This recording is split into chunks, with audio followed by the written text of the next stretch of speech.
Assalamualaikum warahmatullahi wabarakatuh.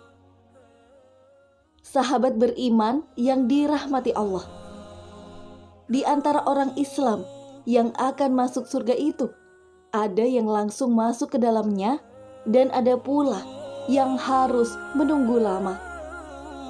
Bahkan ada juga yang harus mampir dulu ke dalam neraka. Jika kita bisa memilih, pastinya kita menginginkan langsung masuk ke dalam surga tanpa harus menunggu, tanpa harus mampir ke neraka, namun langsung masuk surga, tanpa dihisap, tanpa diazab. Lantas bagaimanakah caranya? Dan amalan apakah yang bisa mengantarkan kita langsung masuk surga tanpa hisap dan tanpa diazab? Sebelum lanjut menonton video ini, alangkah baiknya tekan tombol subscribe terlebih dahulu bagi yang belum subscribe. Dan nyalakan lonceng notifikasi pada layar Anda agar video ini lebih bermanfaat. Berikut 12 amalan masuk surga tanpa dihisap. Yang pertama adalah bertauhid. Keutamaan untuk mempelajari tauhid itu merupakan ilmu yang paling agung, perintah dan kewajiban yang terbesar dari Allah Subhanahu wa Ta'ala. Oleh karena itu, dari keistimewaan yang didapatkan oleh al-muwahhidin atau orang-orang yang telah mentauhidkan Allah itu banyak dan sangat besar, bahwa puncak dari keutamaan yang sudah dianugerahkan kepada ahli tauhid adalah telah mendapatkan kesempatan masuk ke dalam surga tanpa hisab dan tanpa azab. Lalu yang kedua, beramal sesuai dasar hukum Islam. Hal ini sebagaimana dikatakan dari Ibnu Abbas radhiyallahu an, bahwa Rasulullah sallallahu alaihi wasallam telah bersabda, "Aku telah diperlihatkan beberapa umat oleh Allah.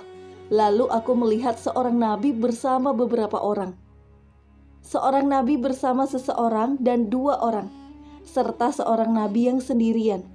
Tiba-tiba ditampakkan kepadaku sekelompok orang yang sangat banyak.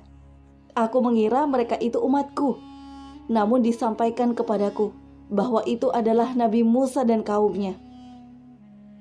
Selanjutnya tiba-tiba aku melihat lagi sejumlah besar orang, dan disampaikannya kepadaku, ini adalah umatmu bersama mereka. Ada 70.000 orang yang masuk surga tanpa hisab dan tanpa diazab." Kemudian beliau bangkit dan masuk rumah, dan orang-orang pun memperbincangkan tentang siapakah mereka itu. Mereka itulah orang-orang yang beramal soleh sesuai dengan dasar-dasar hukum Islam. Dan yang ketiga, saat meninggal seseorang dalam keadaan bertaubat. Hal ini sebagaimana riwayat dalam hadis sebagai berikut. Sesungguhnya amalan itu hanya berdasarkan penutupnya. Dari hadis riwayat Al-Bukhari.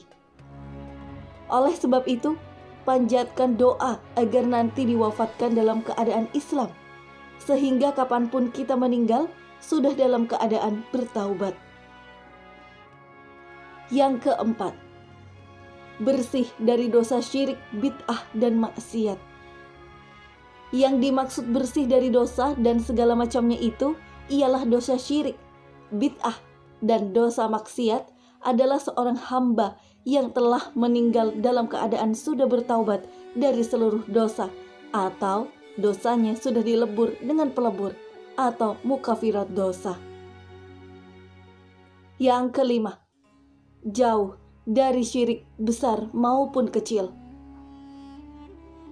Dari Syekh Saleh Al-Fauzan Hafizahullah, beliau menjelaskan bahwa as-sabiqun bil khairat atau orang-orang yang bersegera dalam suatu kebaikan. Di dalam kitabnya I'natul Mustafid bahwa mereka itulah orang-orang yang selamat dari dosa syirik besar maupun kecil. Mereka telah meninggalkan suatu hal yang haram dan makruh. Bahkan, mereka juga meninggalkan dari sebagian hal yang mubah maupun yang halal. Dan mereka telah bersungguh-sungguh dalam melaksanakan amal ketaatan, baik amal yang wajib maupun yang sunnah. Mereka itulah orang-orang yang lebih dahulu berbuat dalam suatu kebaikan.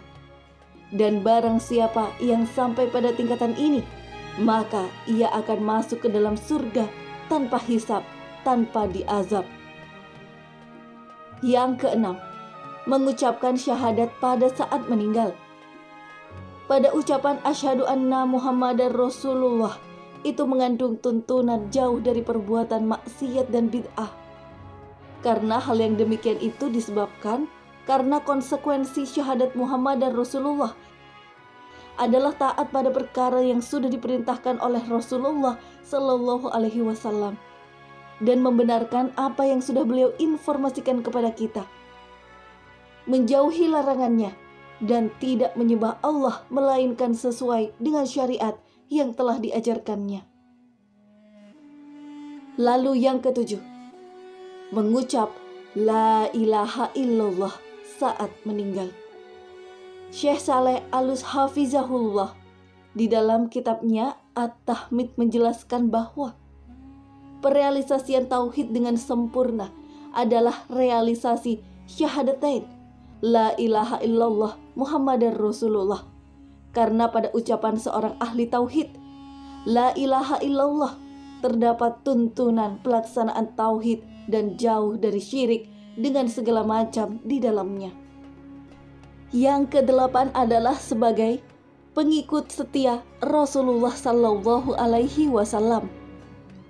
Dari Abu Bakar radhiyallahu an bahwa Rasulullah Sallallahu Alaihi Wasallam telah bersabda, "Aku dianugerahi Allah 70.000 orang dari umatku masuk surga tanpa hisab.